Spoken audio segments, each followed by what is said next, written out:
ना चाहते हुए भी मन में आते हैं अश्लील विचार। बुद्ध की इस अमृतवाणी से विचारों में आएगा बदलाव। मित्रों, वीडियो को लाइक करके चैनल को सब्सक्राइब कर दे। मित्रों, मनुष्य का मन बहुत ही चंचल होता है और इसलिए मन में कई तरह के विचार उत्पन्न होते हैं। क्षण भर में ही व्यक्ति का मन कई चीजों को सोचने लगता है। इसलिए तो कहा जाता है कि मन को काबू करना आसान नहीं। लेकिन गौतम बुद्ध मन को नियंत्रित करने के आयामों के बारे में भी बता चुके हैं। मन में विचारों का आना गलत नहीं है कि लेकिन मुश्किल तब हो जाती है या विचार ऐसी परिस्थिति में गलत होते हैं जब मन में अश्लील विचार आते हैं। कभी कभी तो ना चाहने के बावजूद भी मन में अश्लील विचार आते हैं। अगर आपके मन में भी ऐसे विचार आते हैं तो गौतम बुद्ध की इस कहानी से आपके विचारों में जरूर बदलाव आएगा। बुद्ध अपने भिक्षुओं को उपदेश देने के साथ ही उन्हें भिक्षाटन के लिए भेजते थे।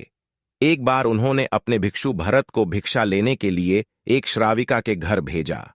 भरत पूरे रास्ते मन में यह सोचते हुए श्राविका के पास गया कि आखिर आज भिक्षा में क्या भोजन खाने को मिलेगा, क्योंकि भरत चंद्रू वंश के राजकुमार थे और बुद्ध के सानिध्य भिक्षु के रूप में दीक्षित हुए थे। हमेशा भरत को महल में खाने के लिए स्वादिष्ट पकवान मिलते थे, लेकिन आज भिक्षा के रूप में उसे जो भी मिलेगा संतुष्ट होना पड़ेगा। श्राविका के घर पहुंचकर भरत ने भिक्षा मांगी। श्राविका ने भरत को बैठने के लिए कहा और भोजन लाने के लिए घर के भीतर चली गई। इधर भरत फिर से अपने प्रिय भोजन के बारे में सोचने लगे और जैसे ही श्राविका भोजन लेकर आई तो भरत अचंभित रह गए।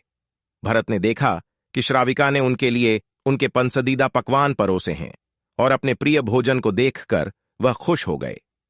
भोजन ग्रहण करते हुए भी भरत सोच रहे थे कि महल में तो उन्हें भोजन के बाद विश्राम करने की आदत है, लेकिन आज उन्हें भोजन के बाद वापस तेज धूप में चलकर आश्रम जाना होगा।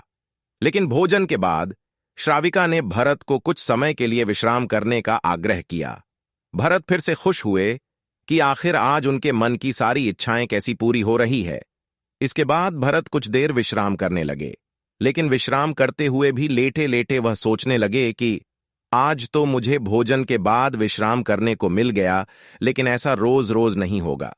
जब भरत विश्राम के बाद उठे तो श्राविका ने कहा कि आप जब तक चाहे यहां ठहर सकते हैं। भरत अब समझ गए कि ये कोई संयोग नहीं हो सकता।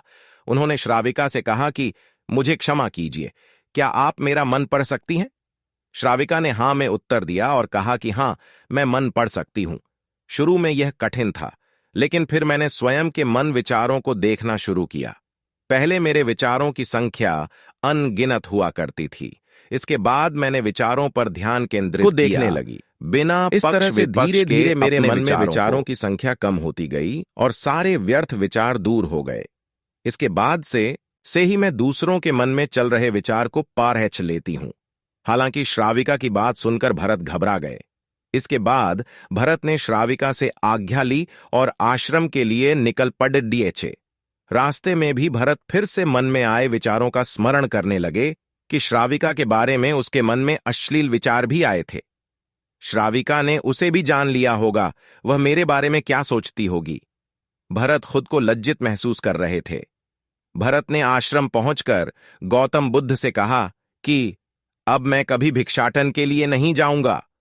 बुद्ध ने भरत को पास बुलाया और कहा कि क्या हुआ है, तुम मुझे सारी व्यथा बताओ।